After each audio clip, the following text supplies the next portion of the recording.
Два майских дня Казанфорума организаторы обещают сделать максимально насыщенными. Уже запланированы 150 тематических секций, где выступит 750 спикеров.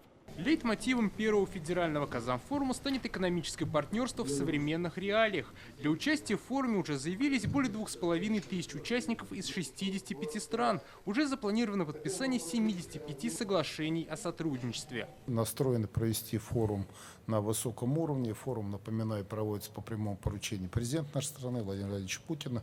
Для нас сегодня в сегодняшней экономической ситуации сотрудничество с мусульманскими странами имеет огромное значение. Мы еще раз, кстати, если вот говорить о том, что были какие-то дополнительные вопросы, да, мы планируем подписать целый ряд дополнительных соглашений, в первую очередь по транспортному обслуживанию. У нас этот коридор север-юг, где мы планируем выйти через Казахстан, Туркменистан, через Азербайджан, выйти на Иран, на Индию. Вот мы подпишем несколько соглашений в этом направлении. Как отметил Рустам Минниханов, для участников форума визит нужно сделать максимально комфортным и полезным. Запланирован целый блок прикладных вопросов для обсуждения и договоренностей. Очень интересные стратегические направления, не просто халяль или серьезные логистические вопросы будут обсуждаться. Это сегодня для нашей страны экономические вопросы. Но и наша страна крупный производитель сельскохозяйственной продукции.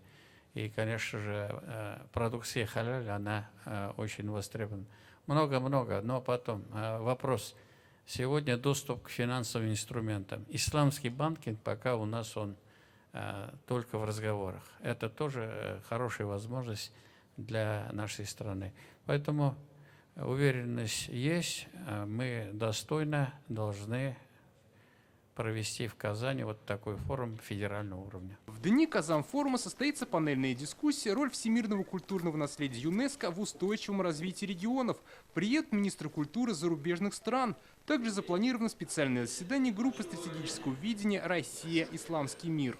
В его рамках будут рассмотрены продвижение опыта диалога между религиозными организациями России и государств исламского мира с целью дальнейшего сближения наших общих традиционных духовно-нравственных ценностей. В Татарстане созданы рабочие группы по отдельным направлениям подготовки и проведения форума. Еженедельно проходят совещания по решению операционных вопросов.